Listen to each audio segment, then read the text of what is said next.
ರಾಮನ ಶ್ರೇಷ್ಠ ಎನ್ನುವ ಹಾಗೆ ಅದಲ್ಲ. ಮತ್ತೆ ಹರನು ಬ್ರಹ್ಮಾಂಡಕ್ಕೆ ಒಡೆಯನು. ಲೋಕದಲ್ಲಿ ಯಾರು ಶ್ರೇಷ್ಠ ಶಕ್ತಿ ದೇವ ಎನ್ನುವ ಹಾಗೆ ಕೇಳಿದರೆ ಅದು ಹರ. ಭರ್ಗ ಪಂಚಭೂತಗಳಲ್ಲಿ ಲೀನನಾದವ, ತಾನು ಇಲ್ಲದೆಯೂ ಎಲ್ಲವನ್ನು ನಡೆಸಬಲ್ಲಂತಹ ಸಾಮರ್ಥ್ಯವನ್ನು ಹೊಂದಿದವನು, ತಾನೇ ದಿಗಂಬರನಾಗಿದ್ದುಕೊಂಡು ನಡೆಸುವವನು, ಚಂದ್ರಚೂಡ ಚಂದ್ರವನ್ನು ಧರಿಸಿದವ, ರಭಸದಿಂದ ಬೀಳುತ್ತಿದ್ದಂತಹ ಗಂಗೆಗೆ ತಲೆ ಕೊಟ್ಟು ತನ್ನ ಜಟೆಯಲ್ಲಿ ಶೇಖರಿಸಿಕೊಂಡು ಆಮೇಲೆ ತನ್ನ ಹಿರಿತದಿಂದ ಬೇಕಾದ ಹಾಗೆ ಬಿಟ್ಟಂತಹ ಗಂಗಾಧರ. ಪಾರ್ವತಿ ಮಾತೆಯ ಪ್ರಕೃತಿ. ಪ್ರಕೃತಿ ಪುರುಷರು ಯಾರು ಅಂತ ಕೇಳಿದರೆ ಪಾರ್ವತಿ ಪರಮೇಶ್ವರರು. ಲೋಕವನ್ನು ನಡೆಸುವಂತಹ ಪಾರ್ವತಿ ಪರಮೇಶ್ವರರ ಮುಂದೆ ನೀನು ರಾಮದೊಡ್ಡವ ಎನ್ನುವ ಹಾಗೆ ಹೇಳ್ತಾ ಇದ್ದೀಯಲ್ಲ. ರಾಮದೇವರ ಮಡದಿ ಸೀತೆಯನ್ನು ಅಪಹಾರ ಮಾಡಿದ ರಾವಣ ಅಂತ ಹೇಳ್ತಿ. ಈಗ ನಿನ್ನ ದೇವರು ಅಂತ ಹೇಳುವಂತಹ ಪರಮೇಶ್ವರರ ಹೆಂಡತಿ ಪಾರ್ವತಿಯನ್ನು ಒಮ್ಮೆ ರಾವಣ ಕರ್ಕೊಂಡು ಹೋಗಿದ್ದಾನೆ. ಬಂದಿದ್ದಾನೆ, ಜೊತೆಯಲ್ಲಿ ಬಂದಿದ್ದಾಳೆ. ರಾವಣನ ಹಿಂದೆ ರಾವಣನೇ ಹೇಳಿದ್ದು, ನಾನು ಕಳುಹಿಸಿ ಕೊಡುವುದಿಲ್ಲ, ನಿನಗೆ ಬೇಕಿದ್ರೆ ಮನವೊಲಿಸಿ ಕರ್ಕೊಂಡು ಹೋಗು. ಒಪ್ಪಿಲ್ಲ ಪಾರ್ವತಿ. ಪರಮೇಶ್ವರ ತಾನೇ ಹೆಂಡತಿಯನ್ನು ಕಳುಹಿಸಿಕೊಟ್ಟ. ಹೌದು. ರಾಮದೇವರು ಹಾಗಲ್ಲ, ಅವರಿಗೆ ಸೀತೆ ಹೋದದ್ದು ಗೊತ್ತೇ ಇಲ್ಲ. ಅದಕ್ಕಲ್ಲೂ ಹೇಳುದು ಕಣ್ಣಾರೆ ಕಂಡರೆ ಬಿಡುವೆನೆ ಸೀತೆಯ. ದೇವನಾದಂತಹ ರಾಮನಿಗೆ ತನ್ನ ಹೆಂಡತಿ ಅಪಹರಿಸಲ್ಪಟ್ಟದ್ದು ಗೊತ್ತಾಗಲಿಲ್ಲ. ನಾನಾಗೆ ಹೇಳಿದನಲ್ಲ, ಇದೆಲ್ಲ ನಾಟಕ. ಮತ್ತೆ ಶಿವನ ತಂದಂತಹ ಎಂಥದ್ದು ಅವನು ನಾಟಕ ಮತ್ತೆ ಮಾತ್ರ ಎಂಥದ್ದು ನೀನೆಂಥದ್ದು ಹೇಳಿ. ಇಬ್ಬರು ನಾಟಕದವರು ಆಗಲ್ಲ. ಲೋಕ ಲೀಲಾಜಾಲವಾಗಿ ನಡೆಯುತ್ತದೆ. ಅವರ ದೃಷ್ಟಿಯಲ್ಲಿ ಅದು ಲೀಲೆ.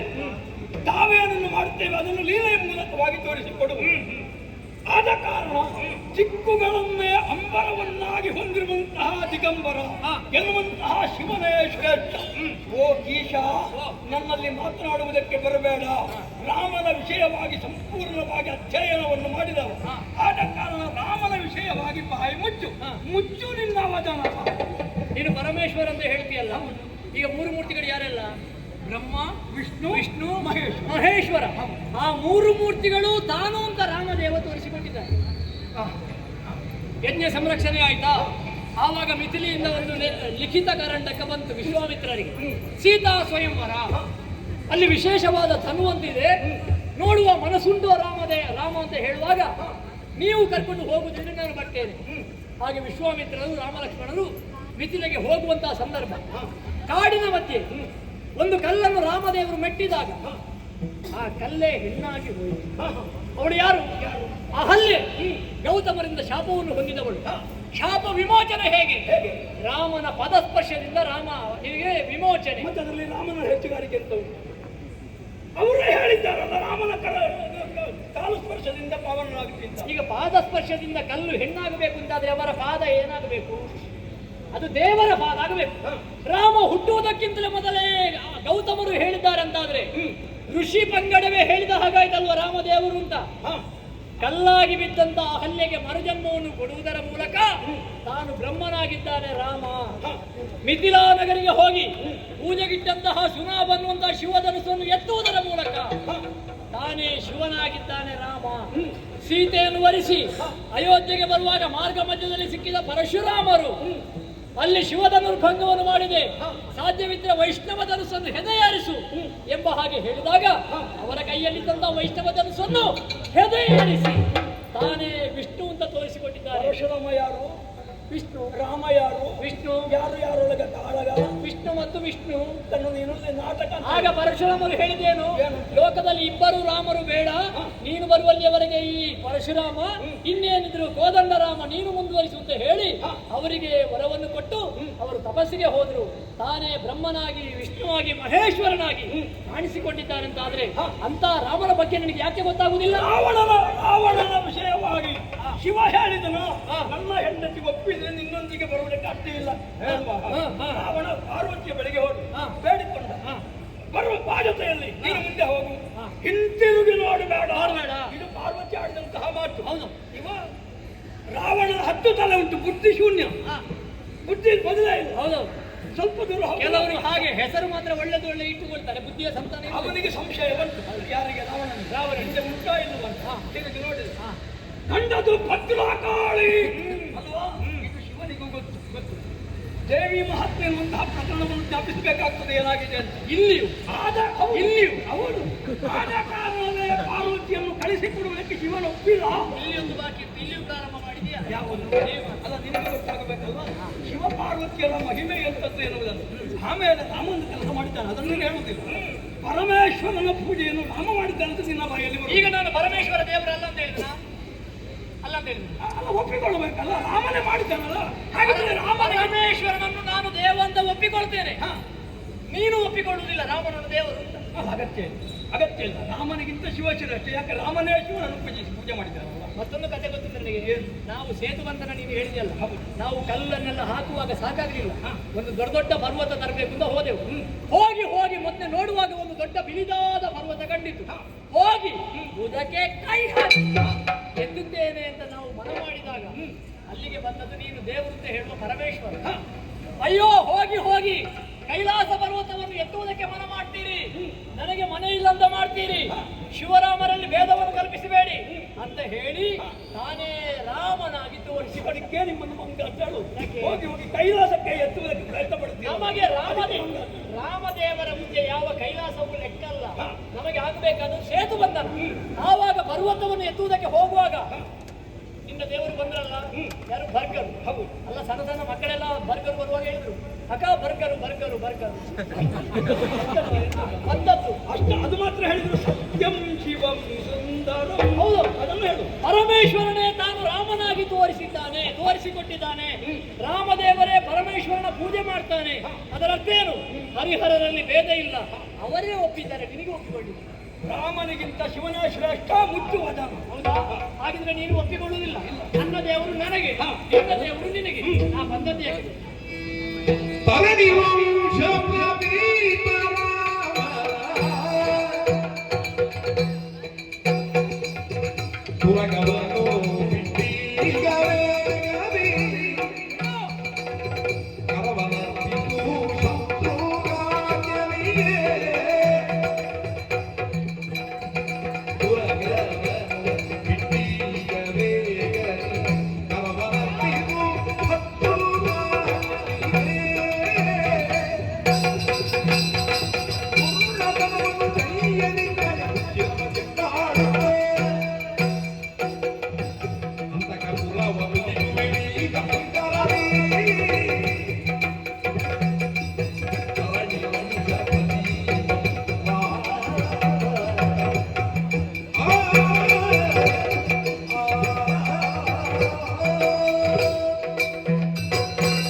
ನಾನಾಗಿ ಬಂದುದಲ್ಲ. ಮತ್ತೆ ಶತ್ರುಘ್ನ ದೇವರು ಹೇಳಿ ಕಳುಹಿಸಿದ್ದಾರೆ. ಏನು? ರಾಮದೇವರ ಅಜ್ಞಾಶ್ವವನ್ನು ನೀನು ಕಟ್ಟಿದ್ದಿ, ಅದು ಅಪರಾಧ, ದೇವರಿಗೆ ಮಾಡುವಂತಹ ಅಪರಾಧ. ಆದ್ದರಿಂದ ಕಟ್ಟಿದ ಕುದುರೆಯನ್ನು ಬಿಡಬೇಕು. ಒಂದು ವೇಳೆ ಬಿಡದೆ ಹೋದ್ರೆ ನಿನ್ನ ಪುತ್ರ ಮಿತ್ರ ಕಳತ್ರಾದಿ ಬಂಧುಗಳನ್ನು ಯಮನೂರಿಗೆ ಕಳುಹಿಸಬೇಕಾಗಿದೆ.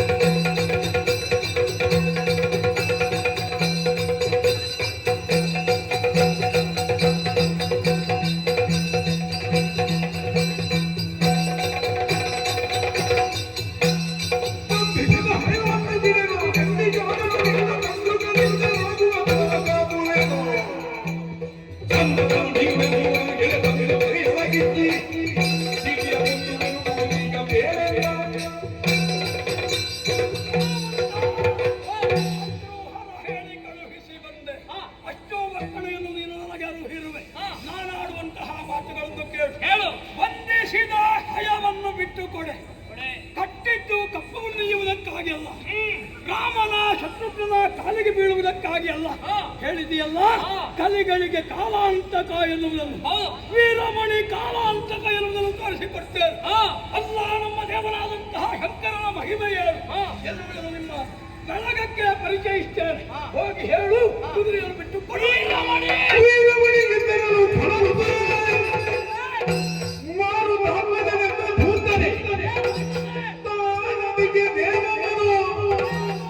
ನಿನ್ನ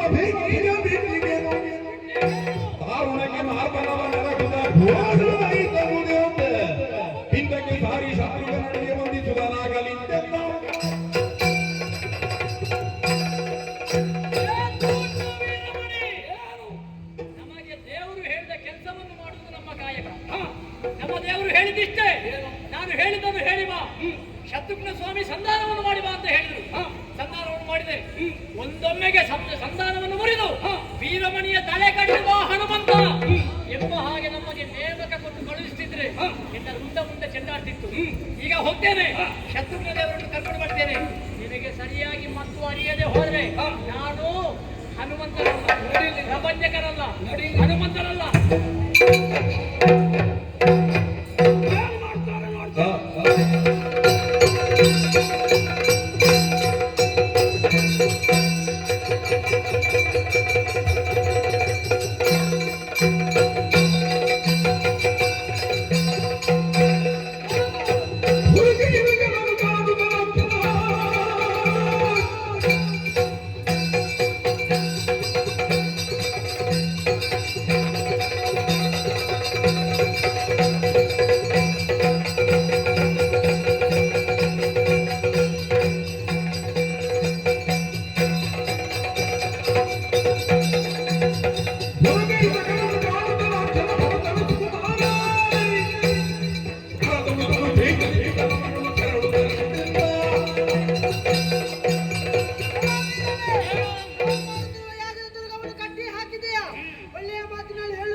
ಸಿದ್ಧರಾದವರು ನಾವು. ನಮ್ಮಲ್ಲಿ ಸಾಮರ್ಥ್ಯ ಉಂಟೆನ್ನುವಂತಹ ಕಾರಣಕ್ಕಾಗಿ ತುರಗವನ್ನು ಕಟ್ಟಿ ಹಾಕಿದ್ದೇವೆ. ಸಾಮರ್ಥ್ಯ ಉಂಟಾ?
ಭೂಮಿಯಲ್ಲಿ ದೇವರೆಂದು ಪೂಜಿಸಲ್ಪಡುವ ನಮ್ಮ ಶ್ರೀರಾಮನ ಅಶ್ವಮೇಧದ ಕುದುರೆಯನ್ನು ಕಟ್ಟಿದ್ದೀಯ.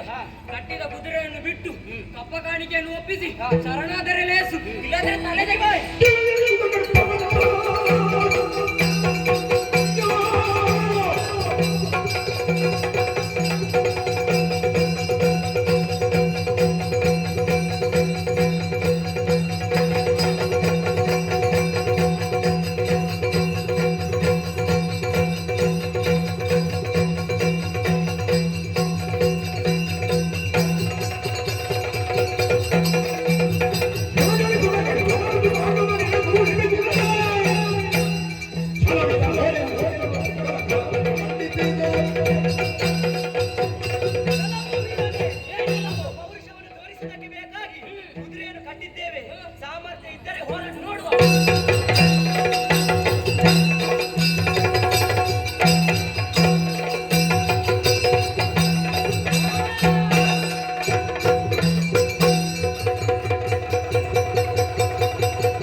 ಭಾವಿಸಬೇಡ. ಮತ್ತೇನು? ನೀನು ಬಿಟ್ಟಂತಹ ಅಷ್ಟೂ ಅಸ್ತ್ರ ಶಸ್ತ್ರಗಳನ್ನು ನಾನು ಮಧ್ಯ ಮಾರ್ಗದಲ್ಲಿಯೇ ಕತ್ತರಿಸಿದ್ದೇನೆ. ವೀರಮಣಿಯ ಅಸ್ತ್ರ ಪ್ರಯೋಗದ ಮುಂದೆ ನಿನ್ನ ಸಾಮರ್ಥ್ಯ ನಡೆದೀತು ಎನ್ನುವುದನ್ನು ನೋಡೋಣ.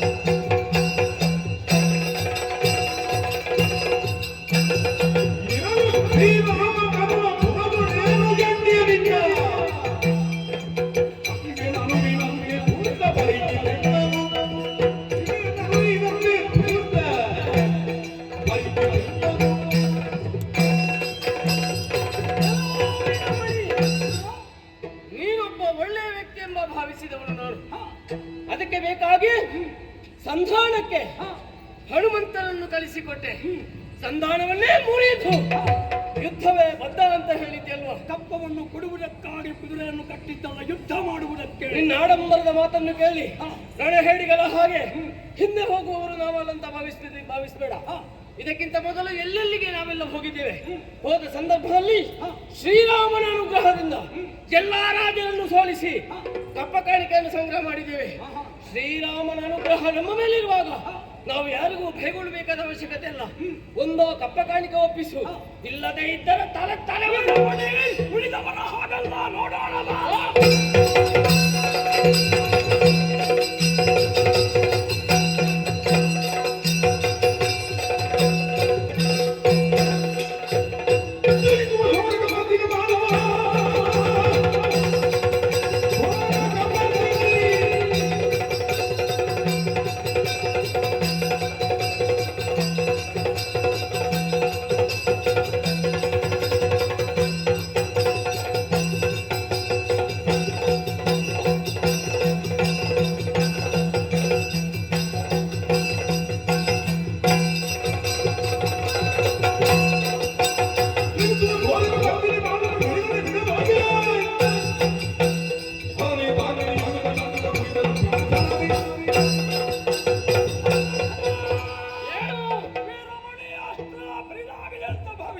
ಮತ್ತೇನು? ನಿನ್ನ ಮೇಲೆ ಬರ್ತೀವಿ, ಅಷ್ಟವನ್ನು ಪ್ರಯೋಗಿಸಿ.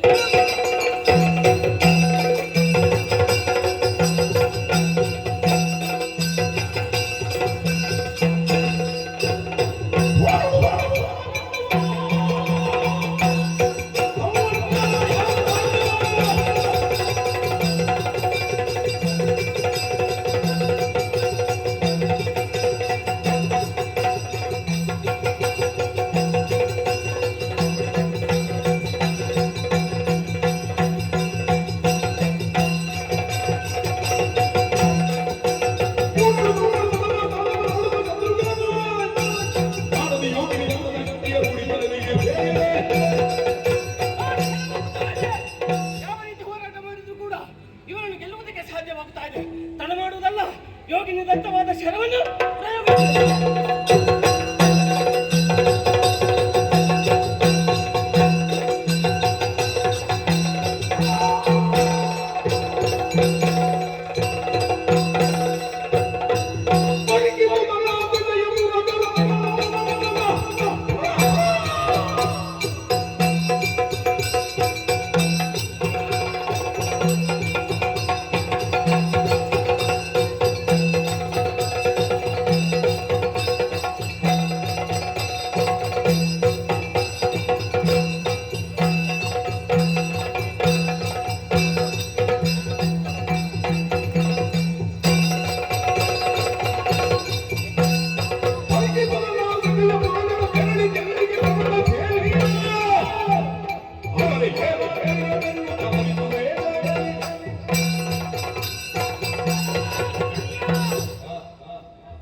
ಸಾಕ್ಷಾತ್ ಸಾನ್ನಿಧ್ಯ ಇದ್ರು ಜ್ಯೋತಿರ್ಮಯದ ಅರಸನ್ನು ಓಡಿಸಬೇಕು ಸಾಧ್ಯವಾಯಿತು.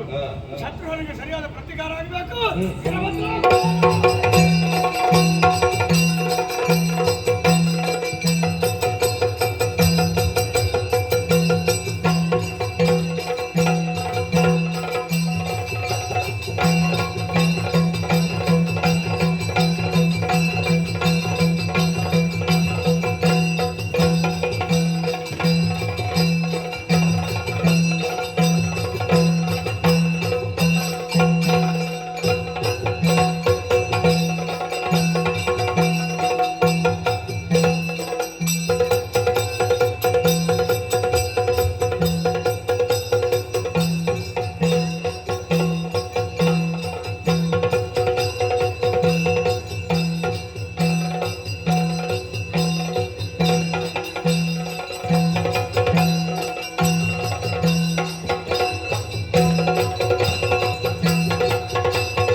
ಆ ಕರೆಗೆ ಹೋಗೊಟ್ಟು ಬಂದ ನಿಮ್ಮನ್ನು ನೋಡಿದೆ ಅಂತ ಆದರೆ ಸಿಟ್ಟಿನಿಂದ ನೀವಿದ್ದೀರಿ. ಹಾಗಾಗಿ ನನ್ನನ್ನು ಕರೆಸಿದ ಕಾರಣವೇನು ಜನಕ?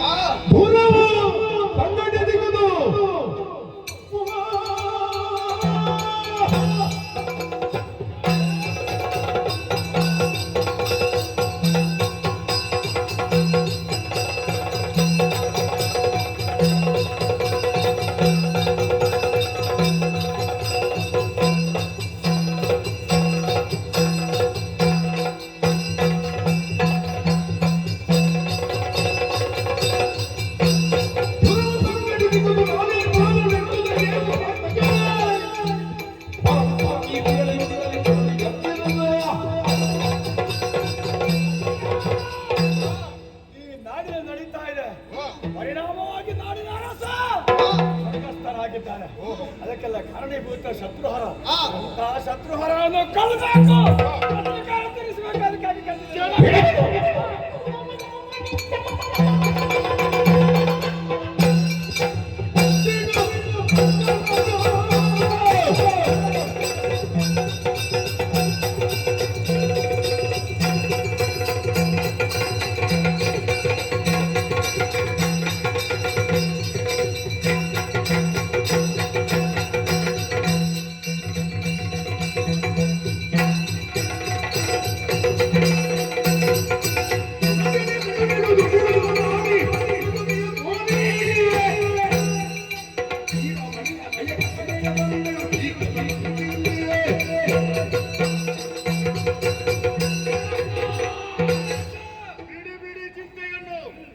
ಆಶೀರ್ವಾದವನ್ನು ನನಗೆ ಮಾಡಿ ಈಗಿಂದೀಗ ನಡೆಯುತ್ತೇನೆ. ಅವರನ್ನು ಬಂದು ಹೋಗಿ ಮಕ್ಕಳು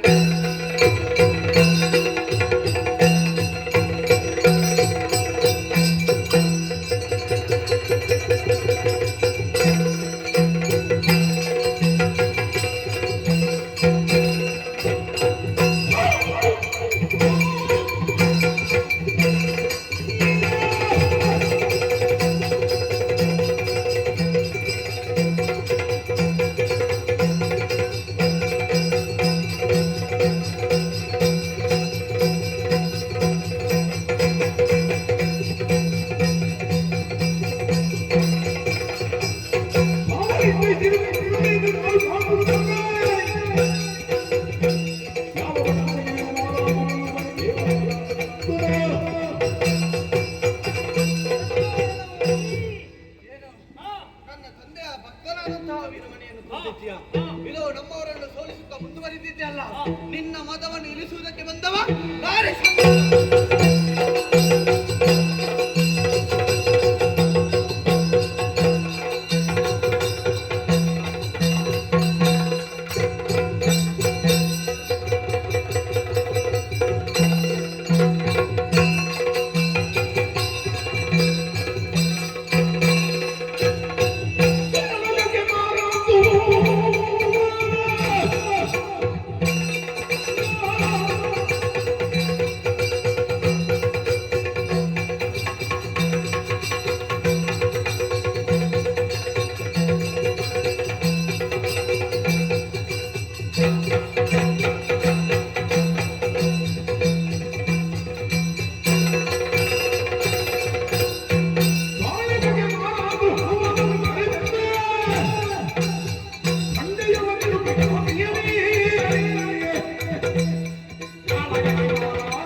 ನಿರೀಕ್ಷಿತ ಇಲ್ಲ.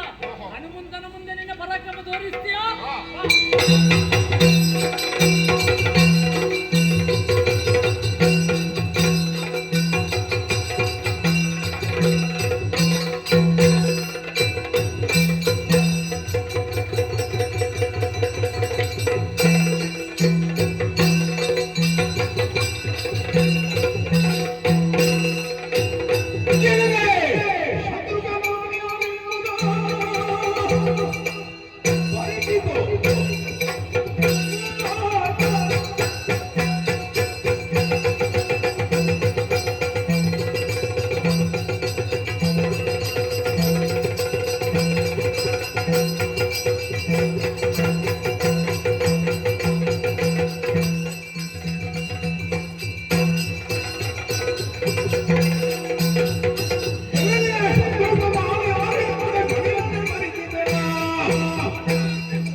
ಹಣೆಯ ಕಣ್ಣನ್ನು ತೆರೆದ್ರೆ ಸಮಸ್ತ ಪ್ರಪಂಚವೇ ಲಯವಾಗಿ ಹೋಗ್ತದೆ.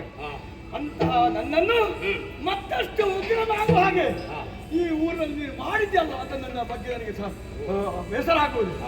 ಎಲ್ಲ ನನಗೆ ಹೆಣ್ಣು ಕಟ್ಟ ಮಾವ ಜ್ಯೋತಿರ್ವೇದದ ಅರಸ ಈ ಭೂಮಿಯಲ್ಲಿ ಇಲ್ಲ.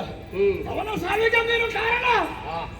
ಒಂದೇ ಕಾರಣ, ಕಪ್ಪ ಕೊಡ್ಲಿಲ್ಲ, ಕಟ್ಟಿದಂತ ಯಥಾಶ್ವವನ್ನು ಬಿಡ್ಲಿಲ್ಲ. ಎಷ್ಟು ಸಣ್ಣ ವಿಷಯಕ್ಕೆ ಈ ಊರ ಮಂದಿ ಇಷ್ಟು ಹೆಣದ ಮೇಲೆ ನಿನ್ನ ಅಣ್ಣ ಯಾಗ ಮಾಡ್ಲಿಕ್ಕೆ ಹೊರಟಿದ್ದಾನೋ ಯಾವ ನ್ಯಾಯ ಹೇಳು?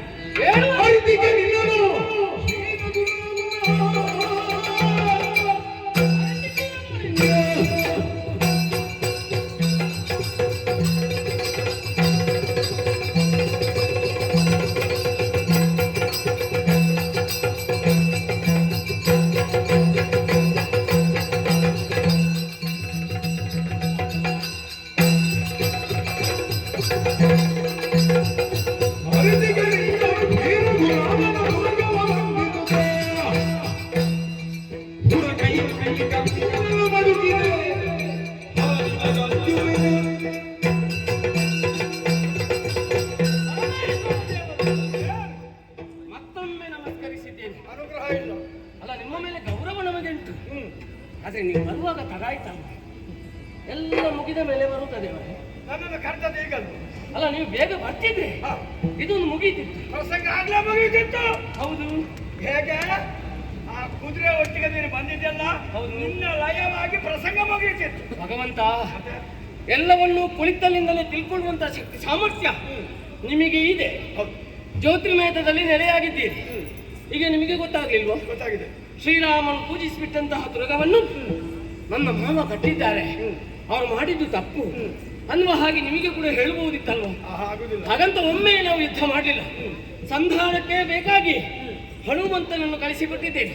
ಸಂಧಾನವನ್ನು ಮುರಿದು ಯುದ್ಧವೇ ಬದ್ಧ ಅಂತ ಹೇಳಿದ ಮೇಲೆ ನಾವು ಯುದ್ಧ ಮಾಡಿದ್ದೇವೆ. ನೋಡಿದ್ದೀರವ ಅಲ್ಲಿ ಬಿದ್ದದ್ದು? ಇನ್ನು ಮಾವ ಇಲ್ಲ.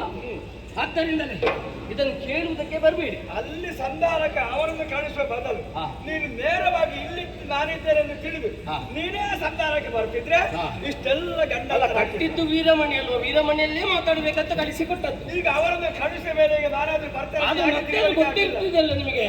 ನಿಮಗೆ ಹೇಳಬಹುದಿತ್ತಲ್ವಾ? ನಿಮ್ಮ ಮಾವನಲ್ಲಿ ಕಟ್ಟಿದ್ದು ತಪ್ಪು ಅನ್ನುವ ಹಾಗೆ. ಹಾಗಿದ್ರೆ ನಿಮಗೆ ಕೂಡ ಏನು, ಎಲ್ಲ ಮುಗಿದ ಮೇಲೆ ಬಂದು ಯಾಕೆ ಮಾಡಿದ್ಯಾ ಅಂತ ಅಂತ ಅರಸರಿಗೆ ಒಬ್ಬ ಸವಾಲು ಹಾಕಿದಾಗ ನೀನೇನು ನಾನು ಕೂಡ ನಿನ್ನ ಹಾಗೆ ಅಂತ ಪ್ರತಿ ಸವಾಲು ಹಾಕುದವರ ಕರ್ತವ್ಯ ಅದನ್ನು ಮಾಡಿದಾರವ. ನಾನು ಹೇಳಬೇಕಾ? ಏನು? ನೀವು ಇಲ್ಲಿದ್ರೆ ಶೋಭೆ ಅಲ್ಲ. ಮತ್ತೆ ಕೇವಲ ಒಂದು ಬಾಣ ಪ್ರಯೋಗ ಮಾಡಿದ್ರೆ ನೇರ ಕೈಲಾಸಕ್ಕೆ ಹೋಗಬೇಕು. ನಾನೇನೂ ಮಾಡುದು ಅಲ್ಲ, ಏನು ಮಾಡುದು ಬೇಡ, ಅಪ್ಪಣೆ ಮಾಡುದು ಮಾತ್ರ. ಈ 3 ಮನೆಯ ತ್ರಿಶೂಲ ಯೋಗ್ಯತೆ ತೋರಿಸಿಕೊಂಡೆ.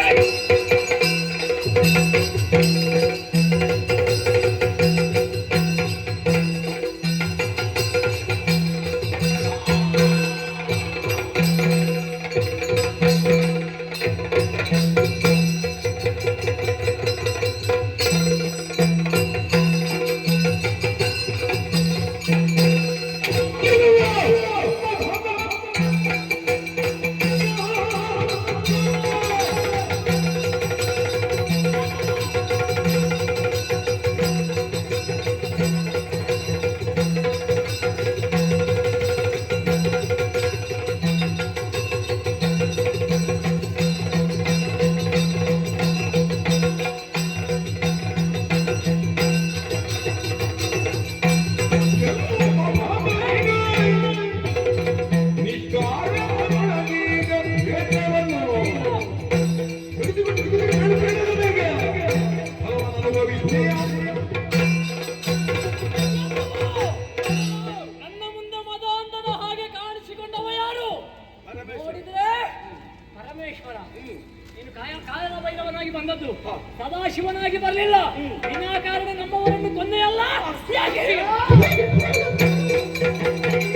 ರೀತಿಯಲ್ಲಿ ಸರಿಯಾದ ಶಿಕ್ಷೆ ನಾನು ಯಾವ್ದು ಅಪರಾಧ ದೇವ್ರೆ? ಇಲ್ಲಿ ಅರಸನನ್ನು ಕೊಂದದ್ದು ಯಾಕೆ ಕೊಂದ? ಆ ಯಜ್ಞಾಶ್ವಕ್ಕೆ ಬೇಕಾಗಿ ಅಲ್ವಾ? ಯಜ್ಞಾಶ್ವ ನಾವು ರಾಮಾಶ್ವಮೇಧ ಮಾಡಿದ ಅಪರಾಧವ? ಒಪ್ಪುತ್ತೇನೆ. ನಿನ್ನ ರಾಮನಿಗೆ ನನ್ನ ರಾಮಲ್ಲ, ನಿಮ್ಮ ರಾಮನು. ಆ ರಾಮನಿಗೆ ಬ್ರಹ್ಮ ಹತ್ಯಾ ದೋಷ ನಿವಾರಣೆಗೆ ಬೇಕಾಗಿ ಒಂದು ಯಾಗ ಕೈಗೊಂಡಿದ್ದಾರೆ. ಯಜ್ಞಾಶ್ವತ್ಪಾದವು ಜೊತೆಯಲ್ಲಿ ಇವರನ್ನು ಬಿಟ್ಟಿದ್ದಾರೆ. ಹೋದಲ್ಲಿ ಇಂತಹ ಹತ್ಯೆಯನ್ನ ಮಾಡಿದ್ರೆ ಅವ ಎಷ್ಟು ಯಜ್ಞ ಮಾಡಬೇಕು? ರಾಮ ಒಂದು ಮಾತು ಕೇಳಿದ್ದೇನೆ. ರಾಮಾಶ್ವಮೇಧಕ್ಕೆ ತೊಡಗಿದವರು ರಾಮಚಂದ್ರ. ಬ್ರಹ್ಮ ಹತ್ಯಾ ದೋಷದ ಶಂಕೆಯ ನಿವಾರಣೆ ಹೊರಡುವ ಮೊದಲು ಕುದುರೆ ಎಲ್ಲಿಗೆಲ್ಲ ಹೋಗುತ್ತದೋ, ಅಲ್ಲಿ ಯಾರಿಂದ ಬಂಧಿಸಲ್ಪಡ್ತದೋ, ಅಲ್ಲಿ ಯುದ್ಧ ಆದಾಗ ಯಾರಿಂದಲೂ ಅಪಜಯವಾಗದೆ 1 ವರ್ಷ ಪೂರ್ತಿ ಒಳ್ಳೆಯ ತಿರುಗಾಟವನ್ನು ಮಾಡಿ ಕುದುರೆ ಮತ್ತೊಮ್ಮೆ ಅಯೋಧ್ಯೆಗೆ ಬರುವ ಹಾಗಾಗಲಿ ಎಂಬ ಹಾಗೆ ಆಶೀರ್ವಾದ ಮಾಡಿದ್ಯಾರು?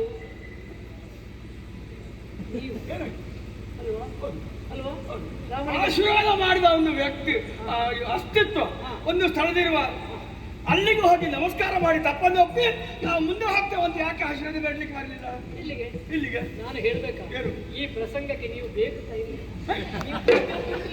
ಮತ್ತೆ ನೀನು ಯಾಕೆ ಬಂದದ್ದು? ನಾನು ಬೇಕು.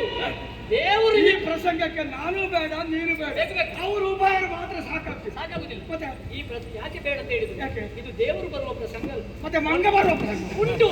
ಮಂಗ ಬರಬೇಕು ಅಂತ ದೇವರು ಹೇಳಿದ್ದಾರೆ. ಹಾಗಾದ್ರೆ ನಮ್ಮ ಅರಸನೇ ಹೇಳಿದ್ದಾರೆ. ಕೇಳಿ, ಅಶ್ವಮೇಧದ ಕುದುರೆ ಹೊರಡುವಾಗ ನನ್ನನ್ನು ರಾಮದೇವರು ಬಲಿಗೆ ಕರೆದು ಹೇಳಿದ್ದೇನು? ಶತ್ರುಘ್ನನ ರಕ್ಷಣೆಗೆ ನೀನು ಹೋಗಬೇಕು. ಅದನ್ನು ಒಪ್ಪಿದವ ನಾನು. ಯಾಕೆ ಒಪ್ಪಿದೆ ಗೊತ್ತಾ? ನನಗೆ ಆ ಕೆಲಸ ಸಿಕ್ಕಿತ್ತು ಅಂತಲ್ಲ, ನನಗೆ ಈ ಕೆಲಸವನ್ನು ಕೊಟ್ಟದ್ದು ಯಾರು? ರಾಮದೇವರು. ಅವರು ಕೊಟ್ಟ ಕೆಲಸ ಅದು ರಾಮ ಸೇವೆ ಅಂತ ಹೇಳಿ ಶತ್ರುಘ್ನ ರಕ್ಷಣೆಗೆ ಬೇಕಾಗಿ ಬಂದವ ನಾನು. ನೀವೇ ಆಶೀರ್ವಾದ ಮಾಡಿದ್ದು. ಯಾರೇ ಕುದುರೆ ಬಂಧಿಸಲಿ ಅವರಲ್ಲಿ ಶತ್ರುಘ್ನಿಗೆ ಸೋಲಾಗಬಾರದು. ಕುದುರೆ ಬಂದರದಿಂದ ವಿಮುಕ್ತರಾಗಬೇಕು. 1 ವರ್ಷ ಪೂರ್ತಿಯಾಗಿ ಮತ್ತೊಮ್ಮೆ ಅಯೋಧ್ಯೆಗೆ ಬರಬೇಕು ಎಂಬ ಹಾಗೆ ಆಶೀರ್ವಾದ ಮಾಡಿದ ನೀವೇ ಇಲ್ಲಿಯವರೆಗೆ ಸಂಧಾನವನ್ನು ಮಾಡದೇ ಇದ್ದಂತಹ ಶತ್ರುಘ್ನ ಜ್ಯೋತಿರ್ವೇದಕ್ಕೆ ಬಂದಾಗ ಸಂಧಾನ ಪ್ರಕ್ರಿಯೆ ಯಾಕೆ ಕೈಗೊಂಡ? ಶತ್ರುಘ್ನಲ್ಲಿ ಶಕ್ತಿ ಇಲ್ಲ ಅಂತಲ್ಲ, ಅಲ್ಲ ವೀರಮಣಿ ಶಕ್ತಿವಂತ ಅಂತಲ್ಲ, ಇಲ್ಲಿ ನೀವಿರ್ತೀರಿ ಅನ್ನುವ ಕಾರಣ ಒಂದೇ. ಪರಮೇಶ್ವರನಿದ್ದಾರೆ ಎನ್ನುವ ಕಾರಣಕ್ಕೆ ಸಂಧಾನ ಕೈಗೊಂಡೆ. ನಾನು ಸಂಧಾನದಲ್ಲಿ ಹೇಳಿದ್ದೇನು? ರಾಮನ ಯೋಗ್ಯತೆಯನ್ನು ಹೇಳಿದರೆ ಹೊರತು ನಿಮ್ಮನ್ನು ದೇವರಲ್ಲ ಅಂತ ನಾನು ಹೇಳಲೇ ಇಲ್ಲ. ಪರಮೇಶ್ವರನ ದೇವರು, ರಾಮನನ್ನು ದೇವರು ಅಂತ ಒಪ್ಪಿಕೋ ಎಂಬ ಹಾಗೆ ಅವರಿಗೆ ಹೇಳಿದಾಗ ನೀತಿಯ ಮಾತನ್ನು ಕೇಳಿಲ್ಲ. ಸಾಮ ದಾನ ವೇದ ದಂಡ ಸಾರಿ ಸರ್ಪವನ್ನು ಕೊಲ್ಲಬಹುದು ಎಂಬ ಹಾಗೆ ರಾಮನ ನೀತಿ, ಅದನ್ನೇ ನಾವು ಅನುಸರಿಸಿದ್ದೆವು. ಮೊದಲು ಬರಬೇಕಿತ್ತು, ನಿಜವಾಗಿಯೂ ಮೊದಲು ಬರಬೇಕಿತ್ತು. ನೀವು ಮಾಡಿದ ತಪ್ಪನ್ನು ಒಪ್ಪಿಕೊಳ್ಳಿಕ್ಕೆ ಸಿದ್ಧರೇ ಇಲ್ಲ. ಯಾವುದು ತಪ್ಪು ಯಾವುದು ಅಂತ ಹೇಳ್ಬೇಕು. ಈಗ ಸಂಧಾನದ ಮೂಲಕ ಕಟ್ಟಲ್ಪಟ್ಟಂತ ಯಜ್ಞಾಶ್ವದ ಬಿಡಿಸಿಕೊಳ್ಳುವ ಒಂದು ತೀರ್ಮಾನಕ್ಕೆ ನೀವು ಬಂದಿದ್ದೇವೆ. ಈಗ ಕಟ್ಟುವಲ್ಲಿ ಅವರ ಪೌರುಷವನ್ನು ತಾನು ಅರಸನಾಗಿ ತೋರಿಸಬೇಕೆಂಬ ನಿಶ್ಚಯಕ್ಕೆ ಬದ್ಧನಾಗಿದ್ದವ ಬಿಟ್ಟು ಕೊಟ್ಟಾನ ಇಂತ ಯೋಚನೆ ಮಾಡಿ. ಹಾಗಾದ್ರೆ ಅವರಿಗಿಂತ ಮಿಗಿಲಿಗೆ ಯಾವ ಶಕ್ತಿ ಇದೆ? ಬಿಟ್ಟು ಕೊಡುವ ಪರಮೇಶ್ವರನ ಸಾನ್ನಿಧ್ಯ ಉಂಟು. ಆದ್ರಿಂದ ಈಗ ನಾವು ಹೊರಡುವಾಗ ಆಶೀರ್ವಾದ ಮಾಡಿದಂತಹ ಪರಮೇಶ್ವರನ ಸನ್ನಿಧಾನಕ್ಕೆ ಹೋಗಿ ನಾವು ಅವರಲ್ಲಿ ಸಂಧಾನವನ್ನು ಮಾಡಿ ನಾವು ಬಿಟ್ಟುಕೊಂಡು ಬಂದಂತ ಕುದುರೆಯನ್ನು ಬಿಡಿಸಿಕೊಂಡು ಹೋಗುವ. ಆವತ್ತು ನಿಮಗೆ ಯಾಕೆ ಮನಸ್ಸು ಮಾಡಲಿಲ್ಲ? ಕುದುರೆ ಕಟ್ಟಿದ್ದು ವೀರಮಣಿಯೇ ಪರಮೇಶ್ವರ. ವೀರಮಣಿ ಮಕ್ಕಳು ಅಲ್ಲಿ ಎಲ್ಲಿ ಮಗನೇ ಅಲ್ವಾ, ಅಪ್ಪನೇ ಅಲ್ವಾ ಮಗನಾಗಿ ಹುಟ್ಟುವುದು. ಮಕ್ಕಳು ಕಟ್ಟಿದಂತಲ್ಲ ಅಪ್ಪ ಕಟ್ಟಿದಂತ ಅರ್ಥ. ಸಂಧಾನ ಮಾಡಿದ ನೀವಿದ್ದೀರಿ ಅನ್ನುವ ಕಾರಣಕ್ಕೆ ಸಂಧಾನಕ್ಕೆ ಓಡಂಬಡ್ಲಿಲ್ಲ. ಕ್ಷತ್ರಿಯ ಬಂಧ ಏನು ಕುದುರೆ ಬಿಡುವುದಿಲ್ಲ ಅಂತ ಹೇಳಿದಾಗ ಅವರನ್ನು ಬಡಿದಾದ್ರೂ ಕುದುರೆಯನ್ನು ವಶಪಡಿಸಬೇಕು. ಇದಲ್ವ ನಿಮ್ಮ ಆಶೀರ್ವಾದದ ಒಂದು ಒಳ ಅರಿವು. ಯಾರೇ ಕುದುರೆ ಈಗ ನೀವು ಬರ್ತದ್ದೇ ಅಲ್ಲ, ಈಗ ನಿಮ್ಮ ಆಶೀರ್ವಾದ ಏನು? ಎಲ್ಲಿ ನಿಮ್ಮ ಕುದುರೆ ಪ್ರವೇಶ ಮಾಡ್ತದೋ ಅಲ್ಲಿ ಯುದ್ಧವಾದರೂ ನಿಮ್ಮ ಪಾಲಿಗೆ ಅಪಜಯವಾಗಬಾರದು. ಕುದುರೆ ಬಿಡಿಸಲ್ಪಡಬೇಕು, ಮತ್ತೆ ಅಯೋಧ್ಯೆಯನ್ನು ಸೇರ್ಬೇಕು. ಇದು ನಿಮ್ಮ ಆಶೀರ್ವಾದದ ಆಶಯ. ಇಲ್ಲಿ ನೀವಿದ್ದೀರ ಅನ್ನೋ ಕಾಲಕ್ಕೆ ಸಂಧಾನಕ್ಕೆ ಬಂದಾಗ ಅವ ಒಪ್ಪದೇ ಇದ್ದಾಗ ಶತ್ರುಘ್ನ ವೀರಮಣಿಯನ್ನು ಕೊಂದನೇ ಹೊರತು ಮೊದಲು ಕೊಲ್ಲಿಲ್ಲ. ಈಗ ಕುದುರೆ ಇಲ್ಲಿಗೆ ಬಂದದ್ದು ನಿಮಗೆ ಗೊತ್ತಾಗಲಿಲ್ವಾ? ಗೊತ್ತಾಗಿದೆ ಅಲ್ವಾ? ಹಾಗೆ ನೀವೇನು ಮಾಡ್ಬೇಕಿತ್ತು? ಸ್ವಲ್ಪ ಬೇಗ ಬರಬೇಕು. ನೀವೇ ದೇವರು ಕೊನೆಗೆ ಬರೋದು ಮಂಗಳಕ್ಕೆ ಮಾತ್ರ ಅಲ್ಲ, ಆಗಲೇ ಬರ್ತಿದ್ರೆ ಬೇಗಳ ಮಂಗಳ ಆಗುತ್ತಿತ್ತ? ಮಾಡ್ಲಿಕ್ಕೆ ಆಗುದಿಲ್ಲ. ನೀವು ತೀರ್ಮಾನ ಆಗ್ಬೇಕದು. ನೀವು ಆಶೀರ್ವಾದ ಮಾಡಿ ಕಳುಹಿಸಲ್ಪಟ್ಟಂತ ಕುದುರೆ ನಿಮ್ಮ ಊರಿಗೆ, ಅಂದ್ರೆ ನಿಮ್ಮ ಮಾವ ಇರುವ ಊರಿಗೆ ಬಂದಾಗ ಅವನಿಂದ ಬಂಧಿಸಲ್ಪಟ್ಟಾಗ ನೀವು ಬರಬೇಕಿತ್ತು. ವೀರಮಣಿ ಯಾರ ಕುದುರೆ ಅಂತ ಗೊತ್ತಿಲ್ಲ. ಆ ಕುದುರೆ ಹೊರಡುವಾಗ ಆಗ ಹೇಳಿದ್ದು ನನ್ನ ಅಸ್ತಿತ್ವವನ್ನು ತಿಳಿದಂತ ನೀವು ಅದನ್ನ- ಅಲ್ಲಿ ಹೋಗದೆ ಇಲ್ಲಿ ಬರ್ತಿದ್ರೆ ಪ್ರಸಂಗ ಆಗ ನಾನು ಮುಗಿಸ್ತೇನೆ. ಅದಕ್ಕೆ ಹೇಳಿದ್ದು ಕುದುರೆ ಕಟ್ಟಿದ್ದು ನೀವಲ್ಲಲ್ಲ, ಅಲ್ಲ. ಇದ್ರ ಕಟ್ಟಿದ್ದು ಯಾರು? ಜೀವ ಜೀವ ಈಗ ಜೀವ ಅವ ಕಟ್ಟಿದ್ದಕ್ಕೆ ನಾನು ಯಾಕೆ ಸರಿಯಾಗಿ ಸಮಾಧಾನ ಮಾಡಿ ಜೀವರ ಸಂಬಂಧ. ಈಗ ಇಲ್ಲಿ ಜೀವ ದೇವರ ಸಂಬಂಧ ಬೇಡ. ಕುದುರೆಯನ್ನು ಕಟ್ಟಿದ್ದು ವೀರಮಣಿ, ಹಾಗಾಗಿ ಅವನಲ್ಲಿ ಸಂಧಾನ. ಅವ ಸಂಧಾನ ಮುರಿದಾಗ ನಮ್ಮಲ್ಲಿ ಯುದ್ಧ. ಅವ ಒಂದು ಮಾಡಿದ ವೇಳೆ ಸರಿ ಉಂಟು. ಎಲ್ಲಿ ಸರಿ ಉಂಟು? ಅವ ಕಟ್ಟಿದ್ದಾನೆ, ವೀರನಾಗಿ ಹೋರಾಟ ಮಾಡಿದ್ದಾನೆ, ಮಾಡ್ತಿದ್ದಾನೆ. ಈಗ ಏನು ಶತ್ರುಘ್ನ ಮಾಡಿದ್ದು ತಪ್ಪ? ತಪ್ಪು. ನಾನಿದ್ದೇನೆ ಅಂತ ನೀನು ಒಪ್ಪಿಕೊಂಡಿದ್ದಲ್ಲ, ನಿನ್ನ ಶತ್ರುಘ್ನ ಗೊತ್ತುಂಟಲ್ಲ. ದೇವರಿರುವ ಸ್ಥಳಕ್ಕೆ ಹೋಗಿ ದೇವರನ್ನು ಬದಿಗಿಟ್ಟು ಅಲ್ಲಿದ್ದವರಿಗೊಬ್ಬ ಬಂದವ ಹೊಡಿತಾನಂತಾದ್ರೆ ಅವ ಎಂತವ? ದೇವರನ್ನು ಯಾರು ಬದಿಗಿಟ್ಟರು? ನಾನು ಹೇಳಿದ್ರೆ ನಿಮಗೆ ಗೊತ್ತಾಗ್ತದ? ನೀವು ನಾನು ಇಲ್ಲಿದ್ದೇನೆ ಎಂಬುದನ್ನು ತಿಳಿದು ಓ ದೇವರೇ, ನನ್ನ ಬಳಿಗೆ ಇಲ್ಲಿ ಬಂದವರು ಬಾರದೆ ನನ್ನ ಕೈಯಲ್ಲಿ ಶತ್ರುಘ್ನ ಸತ್ತಾಗಿ ನೀವು ಬಂದಿದ್ದೀರಲ್ಲ, ಯಾವ ಮುಖ ಹೊತ್ತು ಅಂತ ಕೇಳ್ತಾರೆ. ಮಾರುತಿ ಸಂಧಾನ ಅನ್ನುವುದರ ವಿಷಯ ಎಂತದ್ದು? ಎಂತದ್ದು? ನೀವಿದ್ದೀರಿ ಅಂತ ಅದನ್ನು ಸ್ವಲ್ಪ ತಿಳ್ಕೊಳ್ಳಿ. ಆಯ್ತು. ಪರಮೇಶ್ವರನಾಗಿ ತಿಳ್ಕೊಳ್ಳಿ. ಆ ಮಾವನ ಅಳಿಯನಾಗಿ ನೀವು ಮಾತಾಡೋದು ಬೇಡ. ಇದ್ದ ನಾನೀಗ ವೀರಮಣಿಯ ಬಳಿಗೆ ಸಂಧಾನಕ್ಕಾಗಿ ಶತ್ರುಘ್ನ ಕಳುಹಿಸಿದ್ದು. ಅವನಲ್ಲಿ ಬಲ ಇಲ್ಲ ಅಂತಲ್ಲ, ಪರಮೇಶ್ವರ ಇದ್ದಾನೆ. ಒಂದೊಮ್ಮೆಗೆ ನೀವಿದ್ದೀರಿ ಅಂತ ನಾವು ಸಂಧಾನ ಮಾಡಿದ್ದು. ನೀವು ಬರುವುದೇ ಹೌದಂತಾದ್ರೆ ಮೊದಲು ಬರಬೇಕಿತ್ತು. ವೀರಮಣಿ, ಅದು ನನ್ನ ಆಶೀರ್ವಾದದ ಕುದುರೆ, ನಾನೇ ಆಶೀರ್ವಾದ ಮಾಡಿ ಬಂದಿದ್ದೇನೆ. ಆ ಕುದುರೆ ನಿನ್ನಲ್ಲಿಗೆ ಬಂದಿದ್ದಾಗ ನಾನಿದ್ದೇನೆ.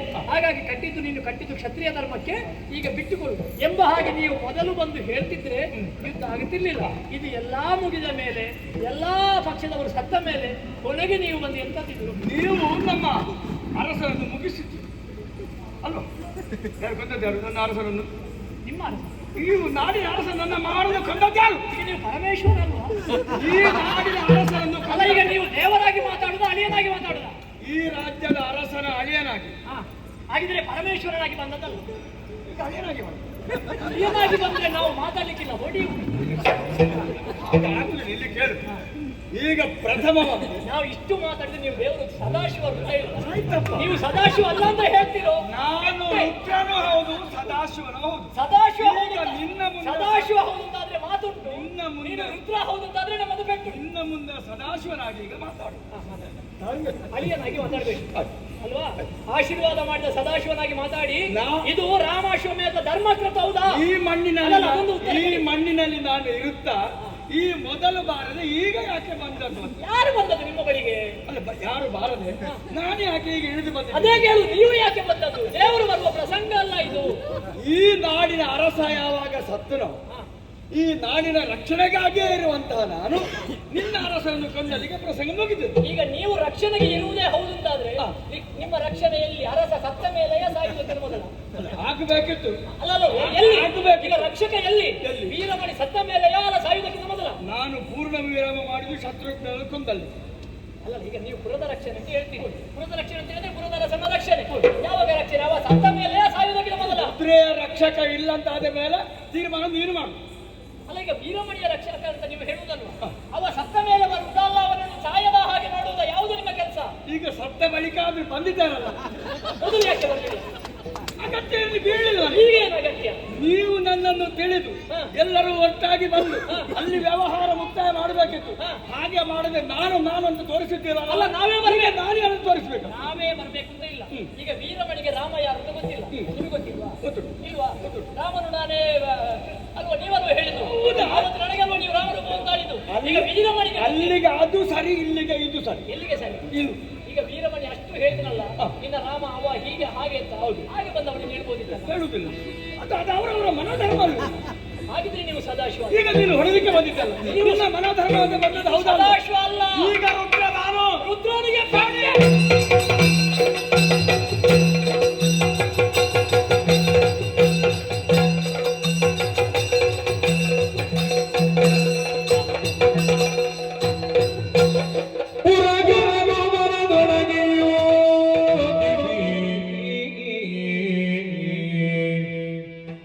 ಉರಗರನು ಮನದೊಳಗೆ ಯೋಚಿಸಿ ಭುರವೆದಗೆ ನಾವು ಭಯವಿರುವುದು ಬರದು ಜಯ ಸಾವಿರ ವರುಷ ಕೆಳಗಿದಕ್ಕೆ ಬರದು ಜಯ ಸಾವಿರ ವರುಷ ಕೆಳಗಿದರೆ ಸರಿಯಲ್ಲ. ಸರಿಯಲ್ಲ ಸರಿಯಲ್ಲವೆನು ಕ್ಷಮೆಯನು ಧರಿರಿ ಪವನ ಜನನ್ನು ವಿನಯದಿ ಕರೆದು ವಿನಯದಿ ಕರೆದು ಪೀಡಿತನಾಗಲತಿ ಮಾಧುರ್ಯ ವಚನದಲ್ಲಿ ವೀರವ ಶ್ರೀರಾಮ ಕಿಂಕರ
ನನ್ನಲ್ಲಿ ಸಿಟ್ಟಿಲ್ಲ. ಯಾರನ್ನೂ ಇಲ್ಲಿ ಬಾ. ವೀರರನ್ನು ಒಪ್ಪುವ ಗುಣ ನನ್ನಲ್ಲಿ. ಹೌದಾ? ಇನ್ನ ವೀರತ್ವವನ್ನು ನಾವು ಹೊಡೆದಂತ ಯುದ್ಧದಲ್ಲಿ ಪ್ರತ್ಯಕ್ಷವಾಗಿ ನಾನು ಮನಗಂಡ ಆದ್ರಿಂದ ಒಪ್ಪಿದ್ದೆ. ಒಂದಲ್ಲ ಎರಡಲ್ಲ, ನಾವು ಸಾವಿರಾರು ವರ್ಷ ನೀನು ಹೊಡೆಯುವುದು ನಾನು ತಿನ್ನುವುದು, ನಾನು ಹೊಡೆಯುವುದು ನೀನು ತಿನ್ನುವುದು, ಹೀಗೆ ನಾವು ಪ್ರತಿರೋಧವನ್ನು ಗಳಿಸಿ ಯುದ್ಧ ಮಾಡಿದ್ವಿ. ನೀವು ಹೊಡೆದ್ರೆ ನಮಗೆ ಅದು ಬಹುಮಾನ, ನಾನು ಹೊಡೆದ್ರೆ ನಿಮಗೆ ಅಪಮಾನ. ಇರ್ಲಿ, ಯುದ್ಧ ಕೊಡುವುದು ಪಡೆಯುವುದೆಲ್ಲ ಇದ್ದದೆ. ಎಷ್ಟು ಸಮಯ? ಸಾವಿರಾರು ವರ್ಷ ಹೋದ್ರು ನೀವು ಜಯವ ಅಪಜಯವ ಕೊಡುವುದು ಕಡಿಮೆ ಅಲ್ವಾ? ಅದಲ್ಲ, ಕೊಟ್ಟದನ್ನೆಲ್ಲ ಕೊಡ್ತಾನೆ. ಕೊಟ್ಟದನ್ನಲ್ಲ ನಾವು ಕೊಡುವುದು ಹಾಗಲ್ಲ ಹಾಗಲ್ಲ. ನಿಮ್ಮ ಅಂಗೈ ಪಾತ್ರ ನೋಡಿಕೊಂಡು ಅಂಗೈ ಎಷ್ಟು ಆಗಲ್ಲ ಅಷ್ಟು ಮಾತ್ರ ಅನುಭವ. ಇವತ್ತು ಯಾರು ನಾನು ಹೆಚ್ಚು ಕೊಟ್ಟದ ನೀವು ಹೆಚ್ಚು ಕೊಟ್ಟ ಸಿಕ್ಕಿದ ಅದು ಗೊತ್ತಾಗಿದೆ. ಅದಕ್ಕೆ ನಿಲ್ಲಿಸಿ. ಎಷ್ಟು ಸಮಯ ನಾವು ಹೋರಾಟ ಮಾಡಿದ್ವಿ, ಅದಕ್ಕೆ ಅಂತ್ಯ ಆಗಲಿಕ್ಕೆ ಎಂದು ನಿಶ್ಚಯ ಆದ ಬಳಿಕ ಮತ್ತೆ ಮತ್ತೆ ನಾವು ಕಾಳಿಗೆ ಹೊಡೆದ್ರೆ ಯಾವ ಪ್ರಯೋಜನ? ಅದು ನೀವು ಹೇಳಿದ್ರು. ಮುಗಿಸು. ನಿನಗೆ ಬಹಳ ಆಯಾಸ ಆಗಿದೆ ಅಲ್ಲ? ಒಂದು ವರ್ಷದಿಂದ ನೀವು ಪರ್ಯಟನೆ ಮಾಡ್ತಾ ಇದ್ದೀರ. ನಾನು ಇಲ್ಲಿಯವರೆಗೆ ಏನು ಆಯಾಸ ಮಾಡಿಲ್ಲ, ಕೂತ್ಕೊಂಡು ಭಜನೆ ಮಾಡ್ತಾ ಇದ್ದೆ. ಆ ರಾಮ ಭಜನೆಯ ದೆಸೆಯಿಂದಾಗಿ ವೀರತ್ವದಿಂದ ದೇಹದಲ್ಲಿ ಮನ ಮಾಡಿ ಅದನ್ನು ಪ್ರತ್ಯಕ್ಷವಾಗಿ ನಾನು ಕಂಡಿದ್ದೇನೆ. ಸಂತೋಷವಾಯ್ತು ಹನುಮಂತ. ಹೌದಾ? ಈ ವೀರತ್ವ ಹೀಗೆ ಉಳಿಲಿ. ನಿನಗೆ ಏನು ವರ ವರವ್ಯಾತಕೋ ಎನಗೆ ಯಾರಿಗೆ ವರವ್ಯಾತಕೋ ಎನಗೆ ರಾಮನ ಕರುಣಾವತನಗೆ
ದೇವ್ರೇ,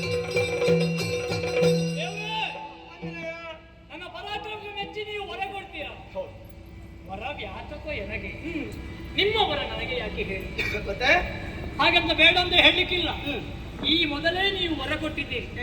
ಸಣ್ಣ ಪ್ರಾಯದಲ್ಲಿ ನಾನು ಸೂರ್ಯನನ್ನು ಹಣ್ಣು ಅಂತ ಭಾವಿಸಿ ಮೇಲೆ ಹೋದಾಗ ದೇವೇಂದ್ರ ನನ್ನ ಮುಖಕ್ಕೆ ಬಡಿದಾಗ ನಾನು ಬಿದ್ದೆ.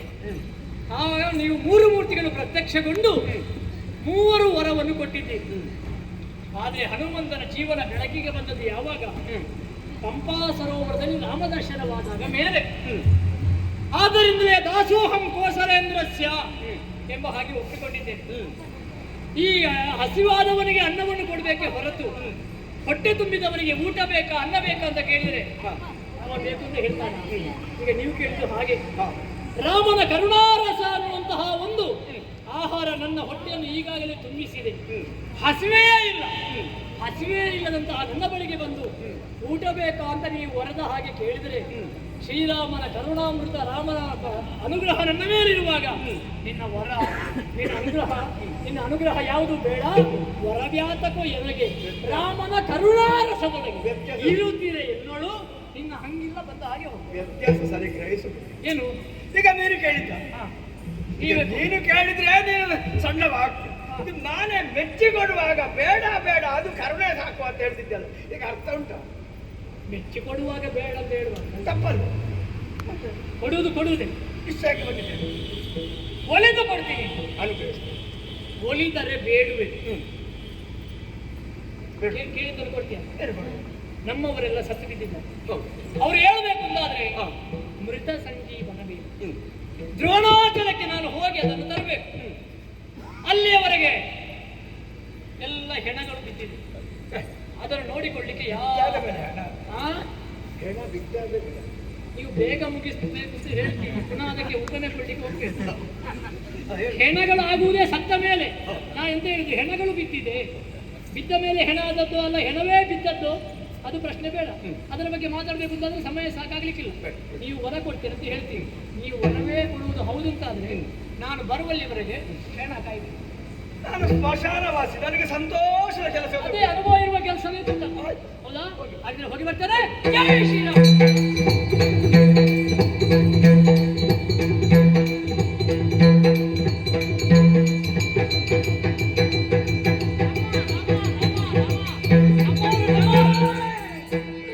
ಚಾರುಗಲ್ಲಿಯೊಂದಿಗೆ ಮಾರುತಿಯ ಕಾಣುತ್ತ ಬುಲಕದ ಹೀರನಿಗೆ ತಾಳು ಎನಗೊಂದುಂಟು ಸಂಶಯವೋ ಪರಮಾರ್ಥದಿ ಕೇಳುವನು ತಾಳದಿರು ಕತಿಗಳನ್ನು ಮಡಿದಿಗ ಭೂರಿ ಸೇನೆಯರೆಲ್ಲವನು ಜೀವಿತೆಯ ಪೇಳನಗೆ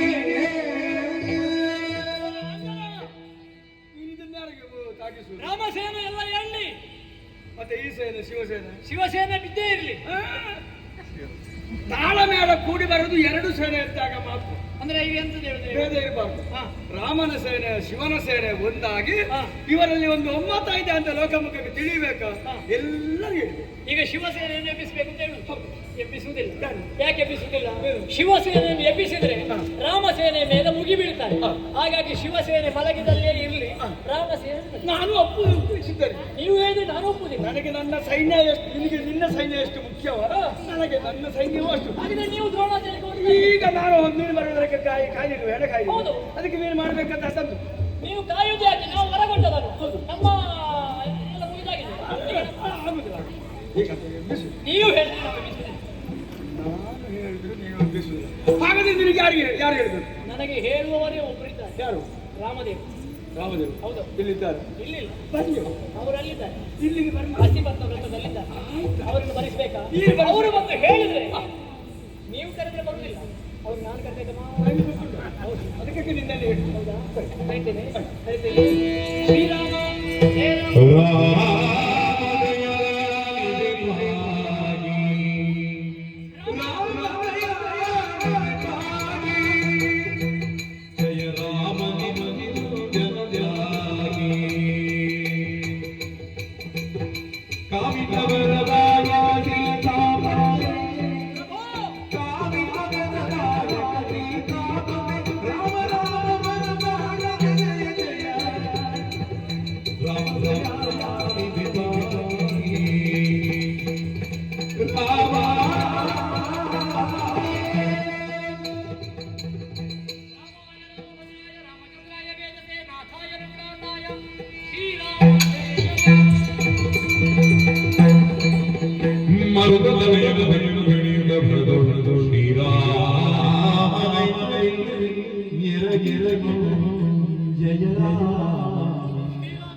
ಶ್ರೀರಾಮ ಜಯ ರಾಮ ಜಯ ಜಯ ಜಯ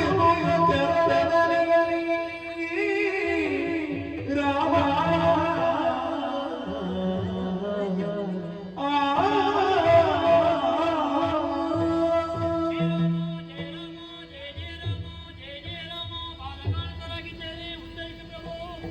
ಹನುಮಂತ ದೀಕ್ಷಾಬದ್ಧನಾಗಿ ಕುಳಿತಿದ್ದ ನನ್ನನ್ನು ಭಕ್ತಿಯಿಂದ ಮೆಚ್ಚಿಸಿ ಬರಮಾಡಿಸಿದೆಯಲ್ಲ, ಏನು ಕಾರಣ? ನನ್ನಿಂದ ಏನಾಗಬೇಕು? ರಾಮಾಶ್ವಮೇಧಕ್ಕೆ ಹೋದವರು ನಾವು ಹಾ. ಜ್ಯೋತಿರ್ಮೇಧಕ್ಕೆ ನನ್ನ ಕುದುರೆ ಬಂದಿದೆ. ಹಾ, ವೀರಮಣಿ ಕಟ್ಟಿದ ಹಾ, ಸಂಧಾನ ಮಾಡಿದೆವು. ಹಾ. ಸಂಧಾನ ಮುರಿಯಿತು. ಹ್ಮ್. ಯುದ್ಧದಲ್ಲಿ ನಮ್ಮವರು ಅಳಿದರು, ವೀರಮಣಿಯು ಅಳಿದ. ಹಾ. ನಮ್ಮವರನ್ನು ಬದುಕಿಸುವುದಕ್ಕಾಗಿ ಮೃತ ಸಂಜೀವಿನಿಯನ್ನು ತಂದು ಹಾ, ಎರಚುವುದಕ್ಕೆ ಹೋದಾಗ ಪರಮೇಶ್ವರ ತಡೀತಾನೆ. ಹಾ. ಎರಡು ಪಕ್ಷದವರನ್ನು ಎಬ್ಬಿಸಬೇಕು. ಹಾ. ನನಗೆ ಶಿವ ಪಕ್ಷವನ್ನು ಎಬ್ಬಿಸುವುದಕ್ಕೆ ಮನಸ್ಸಿಲ್ಲ. ಹಾ. ಹಾಗಾಗಿ ನೀನು ಹೇಳಿದ್ರೆ ಒಪ್ಪಿಕೊಳ್ತೇನೆ ಅಂತ ಹೇಳಿದ್ದೇನೆ. ಹಾ. ನಿನ್ನನ್ನು ಭರಿಸಿದ್ದೇನೆ. ಹಾ. ಈಗ ಏನು ಮಾಡಬೇಕು? ಎಬ್ಬಿಸು. ಕರುಣಗರುಡನನು ವಂದಿಸಿ ತಲೆದೆರ ಸಾಗರನು. ಹರಹರ ಹರಿ ಹರಿ ಪಗಡು ಗಣೇಶನೇ. ಹರಹರ ಹರಿ ಹರಿ ಪಗಡು ಗಣೇಶನೇ. ಉಳಿದು ಉಳಿದು ಗಣಗಣಗಣಗಣಗಣ. ದುರದುರ ಗರಿಗರಗರ ಎಬ್ಬಿಸು ಮನದರನೈನೋ. ಹರಿ ಗುಣಗಾರಿ ಹರಿ ಭಗವನೇ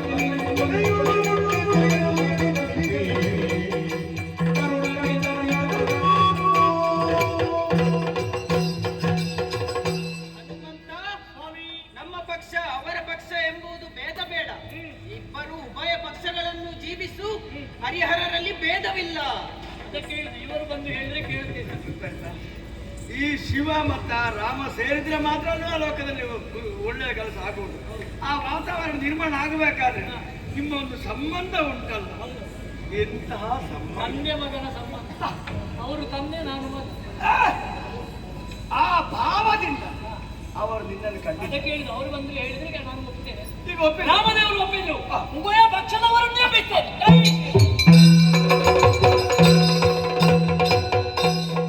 ತಪ್ಪಾಯ್ತು ಅಂತ ಉಭಯ ಪಕ್ಷದವರು ರಾಮನ ಮುಂದೆ ಬೇಡಿಕೊಳ್ತಾರೆ. ಅಲ್ವಾ?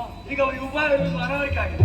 ನಾನು ಮಾಡಿದ ತಪ್ಪು ನಾನು ಮಾಡಿ ಹಾಗಾಗಿ ಇನ್ನು ಮುಂದೆ ನಿಮ್ಮ ಪಕ್ಷ ಕೊಡ್ಬೇಕಾದ್ದು ಕಪ್ಪ ಕಟ್ಟಿದ ಕುದುರೆ, ಅದಕ್ಕೆ ದೇವರನ್ನು ಮಾತು ಹೇಳ್ತಾರೆ. ಪರಮೇಶ್ವರ,